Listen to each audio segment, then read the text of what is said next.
Welcome back. Nigeria needs to adopt sustainability in all environmental matters if the nation is to drive climate-friendly clean energy in line with the current trend worldwide. Professor Jamiu Adetayo of the Department of Chemical Engineering, University of Ilorin, made this assertion at the inauguration of the 6th chairman, Engineer Azeez Agoro, and the new state executive of the Nigerian Institution of Environmental Engineers, NIEE, with the theme Driving Climate Change-Friendly Clean Energy for Sustainable Economic Growth. Professor Adetayo explained that climate has become so real that the hot climate in some countries melts ice, leading to flooding and affecting water supply in addition to adverse effects on farming.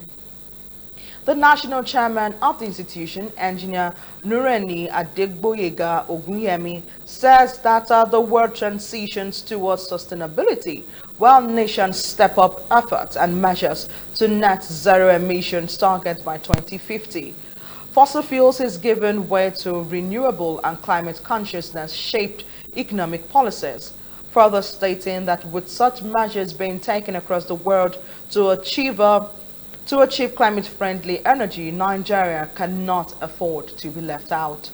The immediate past chairman of NIEE, Yusuf Majolagbe, stated that the institution was committed to promoting and achieving environmental sustainability and a circular economy.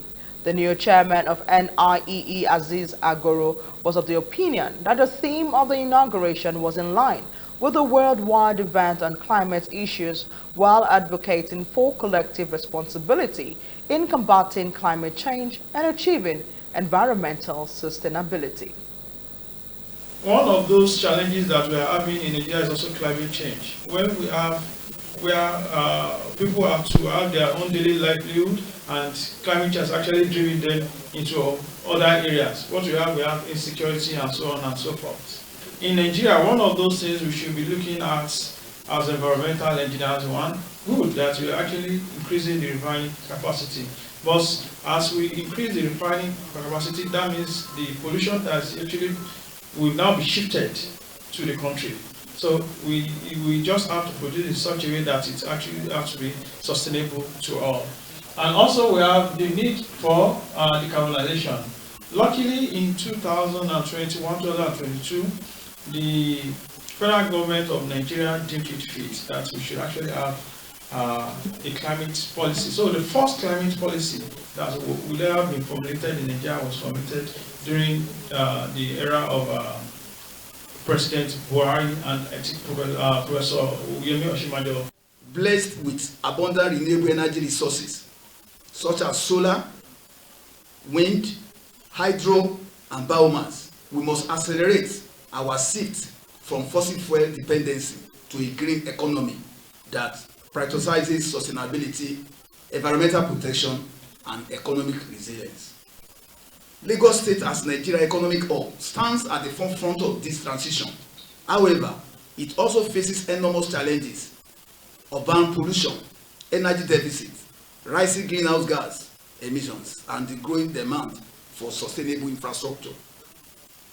These challenges present opportunity for environmental engineers to lead in deploying climate-smart clean energy technologies that are resilient, inclusive, and economically viable. The effect of climate change is real, and that is what we see in the Lekki corridor. When we have the sea level rising,